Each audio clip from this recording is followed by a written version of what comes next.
नमस्कार मंडळी, श्री स्वामी समर्थ. स्वागत आहे तुम्हा सर्वांचं आपल्या मराठी यूट्यूब चॅनलमध्ये. स्वामी महाराजांच्या कृपेने तुमच्या सर्व चांगल्या इच्छा पूर्ण हो, हीच स्वामींच्या चरणी प्रार्थना करते आणि आज या नवीन व्हिडिओला सुरुवात करते. तर पहा, आज या व्हिडिओमध्ये मी तुम्हाला अतिशय महत्त्वाची माहिती सांगणार आहे.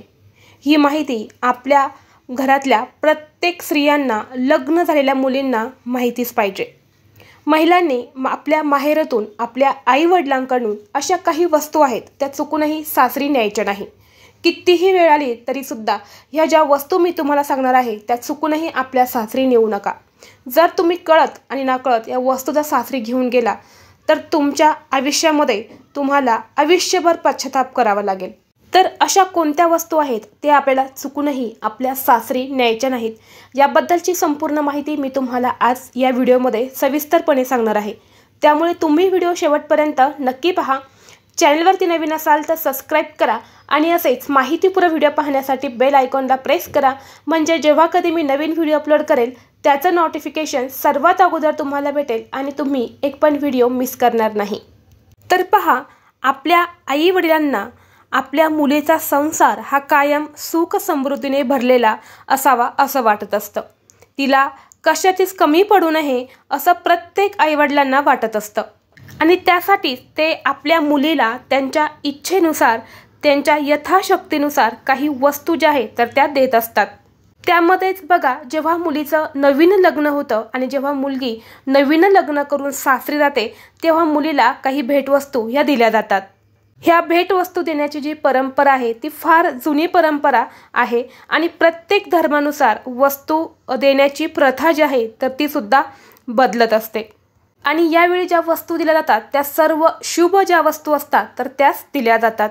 पण आपल्या शास्त्रामध्ये अशा काही वस्तू आहेत ज्या अशुभ आहे आणि यात चुकूनही आपल्या मुलीला, नवीन लग्न झालेली मुलगी असेल किंवा लग्न होऊन अगदी 2 ते 3, 10 वर्ष, 15 वर्ष झालेली असेल तरीही ह्या ज्या वस्तू आहेत या महिलांनी किंवा आई वडिलांनी चुकूनही आपल्या मुलीला कधीही वस्तू सासरी जाताना देऊ नका. आणि जर तुम्ही या वस्तू जर दिल्या आपल्या मुलीला तर आपल्या मुलीच्या सुखी संसारामध्ये अडथळे सुद्धा येऊ शकतात. तर पहा, तुम्ही बऱ्याच वेळा बघितलं असेल, मुलींना तिच्या सासरकडचे असतात ते काहीतरी कोणत्या तरी गोष्टीवरनं टोमणे मारत असतात. अशा वेळी आपण म्हणत असतो की सासरची लोक जी आहेत तर ती वाईट आहे. परंतु प्रत्येक सासरची लोक वाईट असतात असं नाही. आपल्याकडनं सुद्धा काही चुका ज्या आहेत तर त्या होत असतात. आपल्या शास्त्र आपल्याला काही गोष्टी सांगतं, त्या नियमांचं आपण जर पालन केलं तर नक्कीच त्याचा आपल्याला फायदा होत असतो. आणि शास्त्रानुसार जर तुम्ही कळत नाकळत या वस्तू जर तुमच्या सासरी जर तुम्ही नेत असेल तर नक्कीच त्याचा परिणाम जो आहे तो तुमच्या सुखी संसारावरती होत असेल आणि त्यामुळे सुद्धा तुमच्या सासरचे तुमच्यासोबत काही वाईट करत असेल, काही वाईट गोष्टी तुम्हाला बोलत असेल. यामुळे तुम्ही सुद्धा एकदा व्हिडिओ शेवटपर्यंत नक्की पहा, म्हणजे जर तुम्ही या मागे तुमच्या आईवडिलाकडून, तुमच्या माहेरातून या वस्तू सासरी घेऊन जात असेल तर त्या तुम्हाला आजच थांबवता येतील आणि त्याचे परिणाम सुद्धा तुम्हाला लगेच दिसून येतील. तर यामध्ये सगळ्यात महत्त्वाची आणि पहिली वस्तू आहे ती म्हणजे लोणचं. जेव्हा मुलगी माहेरातून सासरी जाते किंवा जेव्हा मुलगी लग्न करून सासरी जाते अशा वेळी तिच्यासोबत कधीही लोणचं जे आहे तर ते पाठवू नये. मुलीसोबत नेहमी गोडाचा पदार्थ पाठवावा आणि हा गोडाचा पदार्थ पाठवल्यामुळे तिच्या सुखी संसारामध्ये गोडावा हा टिकून राहतो.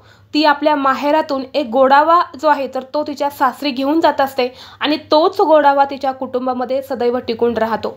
जर तुम्ही लोणचं जर पाठवलं मुलीसोबत तर ते आंबटपणा जो आहे तर तो आपल्या सुखी संसारामध्ये कायमचा राहतो. यामुळे कधीही आंबट लोणचं जे असतं, मग ते कैरीचं असो किंवा लिंबाचं असो, कुठल्याही प्रकारचं लोणचं असेल, हे कधीही स्त्रियांनी सुद्धा लक्षात ठेवायचे आहे की ही वस्तू आपल्या माहेरातून कधीही सासरी न्यायची नाही.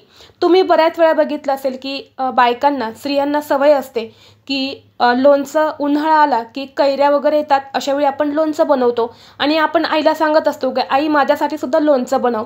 अशा वेळी आई आपल्या लेकीच्या प्रेमापोटी लोणचं बनवत असते आणि मुलगी कधीतरी आपल्या माहेरात येते आणि ते लोणचं घेऊन सासरी जाते.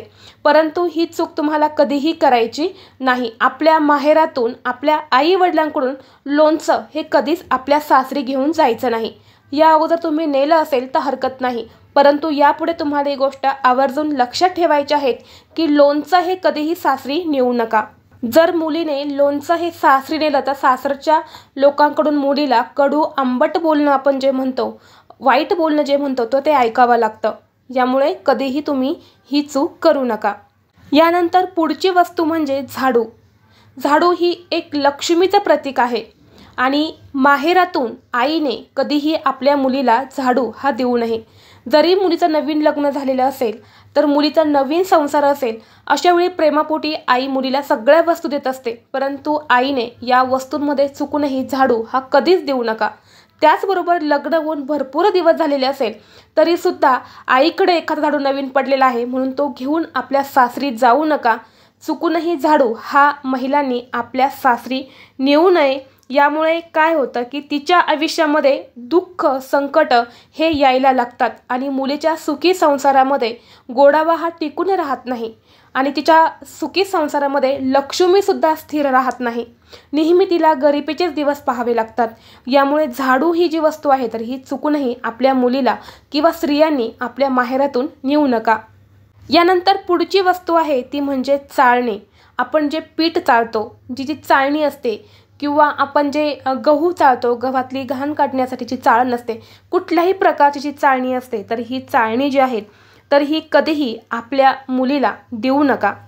फक्त मुलगी जेव्हा नवीन लग्न करून सासरी जाते तेव्हाच नाही तर चाळणी ही जी आहे तर ही कधीही आपली मुलीचं लग्न होऊन 15, 20, 25 वर्ष कितीही वर्ष झालेले असेल तरीसुद्धा चाळण ही जी वस्तू आहे ना ही कधीच आपल्या मुलीला देऊ नका. किंवा स्त्रियांनी सुद्धा ही गोष्ट लक्षात ठेवायची आहे की आपल्या आईवडिलांकडनं ही वस्तू जी आहे तर ती कधीच आपल्या सासरी नेऊ नका. ज्यामुळे त्यांच्या सुखी संसारामध्ये अडथळे निर्माण होत असतात. त्याचबरोबर नवरा बायकोमध्ये गोडावा हा टिकून राहत नाही, सतत भांडणं होत असतात आणि मुलीला नेहमी काहीतरी टोमणेच ऐकावे लागतात. म्हणून चाळण ही जी वस्तू आहे तर ही कधीही आपल्या सासरी मुलीने नेऊ नये. यानंतर पुढची वस्तू आहे ती म्हणजे सुई जी असते ती, किंवा ज्या टोकदार वस्तू असतात, चाकू, सुरी, ह्या ज्या वस्तू असतात ना त्या कधीही आपल्या माहेरातून सासरी नेऊ नका. असं म्हणतात की जर मुलीने आपल्या माहेरातून सुईसारख्या टोकदार वस्तू, जसे की तुम्हाला सांगितल्याप्रमाणे चाकू, सुरी, कात्री, अशा ज्या टोकदार वस्तू असतात ना त्या जर तुम्ही सासरी घेऊन गेल्या तर काय होतं, तुमच्या विवाहिक आयुष्यामध्ये कटुता येते, अडचणी येतात. यामुळे ह्या ज्या वस्तू आहेत तर ह्या कधीही तुम्ही नेऊ नका. त्यानंतर पुढची वस्तू जी आहे ती सुद्धा अतिशय महत्त्वाची आहे, ती म्हणजे गोधडी किंवा ब्लँकेट. गोधडी किंवा जे ब्लँकेट असतं तर हे चुकूनही कधी स्त्रियांनी आपल्या माहेरातून सासरी नेऊ नका. आता हा जो गोधडी प्रकार आहे हा सध्या राहिलेला नाही आहे, पण अजूनही बऱ्याच ठिकाणी गावाकडे गोधडी ही वापरली जाते. म्हणून स्त्रियांनी कधीही आपल्या माहेरातून गोधडी किंवा ब्लँकेट आपण त्याला म्हणतो तर ते कधीही आपल्या सासरी न्यायचं नाही. जर तुम्ही या सासरी वस्तू घेऊन गेल्या तर तुमच्या घरामध्ये दरिद्री येते, गरिबी येते, आपल्या कुटुंबाची, आपल्या घराची कधीच प्रगती होत नाही. यामुळे ब्लँकेट असो किंवा गोधडी असो चुकूनही आपल्या माहेरातून सासरी नेऊ नका. तर ह्या ज्या वस्तू आहेत तर या कधीही आपल्या माहेरातून सासरी नेऊ नका. जर तुम्हाला हा व्हिडिओ आवडला तर लाईक करा, चॅनलवरती नवीन असाल तर सबस्क्राईब करा आणि हा व्हिडिओ आपल्या मित्रपरिवारासोबत शेअर करा. चला तर मग भेटू असंच पुढल्या एका नवीन व्हिडिओमध्ये. तोपर्यंत सर्वांना श्री स्वामी समर्थ.